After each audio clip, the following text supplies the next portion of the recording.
thanks very much for coming along, Bridie and Ben, representing Keep the Sheep. What are we calling it? A movement or a? But I guess it's an important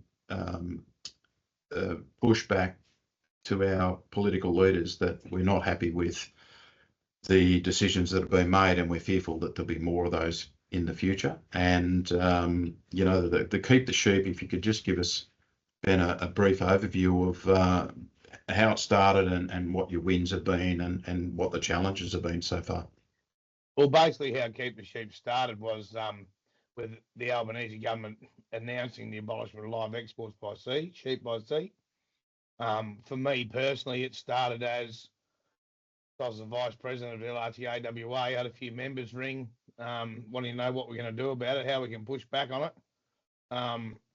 And given we'd had talks the September prior in Canberra with a few other people, they thought it was pertinent to get together and try and do something. And then obviously the rally eventuated out of one bloke's idea, which we all jumped on board at the very start, helped him coordinate that and keep it at a civil level.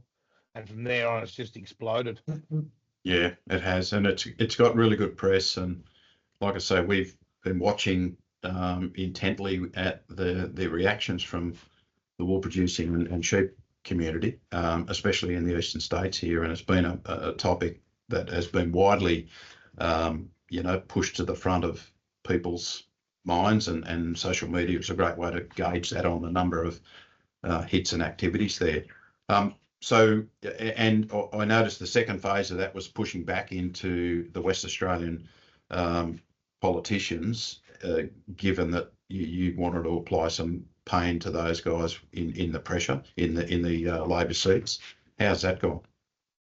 We're getting some pretty good responses and a fair bit of traction amongst that. Obviously, Albanese and Murray Watts had a little bit of a panic attack there. They did promise a Senate inquiry, but we ended up with a House of Reps inquiry, which inspired another 3,500 people to turn up at Muresk. Yeah. We're putting pressure on them, mate. They're worried. My view is Albanese wouldn't be coming to WA in September with his cabinet if he wasn't worried. Trust me, he's looking over his shoulder like I asked him to and looking in his mirrors. But basically, I think we're gaining traction. There's a few people contesting a few seats that are, obviously quite closely linked to Keep the Sheep. But yeah, I think having the adage as well of we'll support you if you support us from anyone has been a good little stance to have as well. Yeah, fantastic. And, that's been watching that intently. Of course, you've just announced that you're going to have a national ag rally on September the 10th coming up. Yeah, that's right.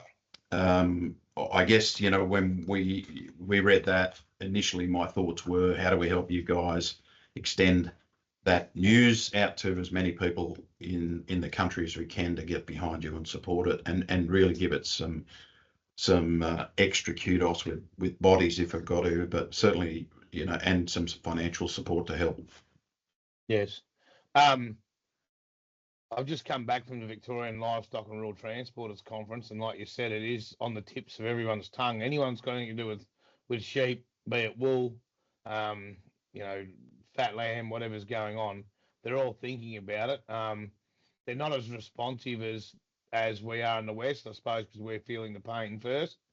But I think if we just keep sharing it and getting it out there and keep telling all your buddies and they share it, and that's how it's worked before, we're going to get a fair bit of traction. Everyone's sort of half excited about having all the ag industries come together, which is pretty much well unheard of up until now.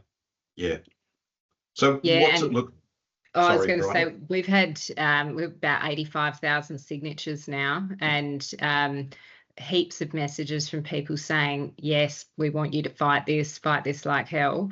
And so we're encouraging everyone who is involved in ag in any way, if they want to come and join us, come and register and be part of it on the day. Perfect. What's it look like? What does September 10 look like, so people can get a bit of a sense of what you're planning without giving all your trade secrets away? Hopefully pretty big. I think we're starting from Yass, if I can remember rightly, and coming into the city. Yep. It's sanctioned. Is that right, Bridie? It's sanctioned. Yep. So we've got all the approvals in place. We'll be meeting on the lawns at Parliament House after we start at Yass. So that's bringing the sort of convoy of trucks, and then people are welcome to join us on the lawns. Perfect. I think my convoy is going to start from Perth, mate. Yes. I'm going to start gathering a few brethren along the way, I think, and drum up a bit of support. I think it'll be imperative that the last straw is there. So that was the truck that led them all into Perth on the first rally. Yes. And it's pretty fitting, the last straw. So we will, yeah, like I say, I'll start mine in Perth. I've got to work that out, but we will meet up in Yass and put the message straight forward to Albo that we're not happy. Yeah, and look, I've been on your website this morning having a bit of a look at the updates, and you've got plenty of opportunities there for people that want to support you financially to go and buy merchandise, to make a donation, to, you know, to really get on this. And I think, you've got things like banners for utes and banners for fences that we can, as an industry, we can actually really get that message out there and make it permanent. You can see, driving around Western Australia, particularly, no matter where you end up, if you don't see 10 or 15 keep the sheep banners or keep the sheep stickers or something somewhere about keep the sheep, there's something definitely wrong.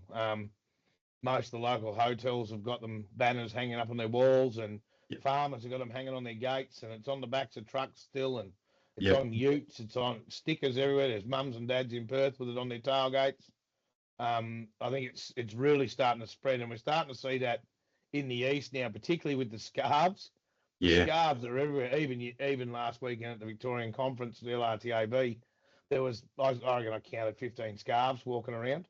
I hope they've made a wool. Yeah, they are Australian wool, mate. High quality Australian wool. That's it. So, I think it's really important to note too that people like Hillside have come in with that $32,000 donation, $1 for every carcass over the hooks. Yeah. That really goes to show that industry's getting behind us, because they understand, especially in WA, we need wool, processing, and we need live export. So I think all in all, and it's getting the flow-on effects happening now. You know, we've got jobs that people do from the west to the east, stuff like that. There'll be no restocking, no resupplying. So the more people that can jump on board with this rally, the better. Yeah. Look, I'm conscious of time. Is there anything else you want to say before we wrap up? But thank you for your time. No, just get on board, sign the petition, donate a few dollars if you can. Been there, done that. Yeah. It's also important to note that a lot of those donations, Hillside's really the only big donor we've had so far. So we've got most of the mums and dads, 10s, 12s, 15, $20, whatever they can afford, they've been pumping it in there. So it's really important that they know that we acknowledge them. Yeah, well, we hope, our little company hope to run a charity auction at the wool sales for you guys, and try and get a little bit of publicity out of that as well for Keep the Sheep, and just to keep it in front of the industry over here. So we'll do that in the next couple of weeks and hopefully tip that into the bucket and start to rally the troops as well. So we see it as our future as well as the industry that you guys have been protecting. So I take my hat off to you both, and you've got our full support. So thank you. And if people want to support, they can go to keepthesheep.com.au/national rally.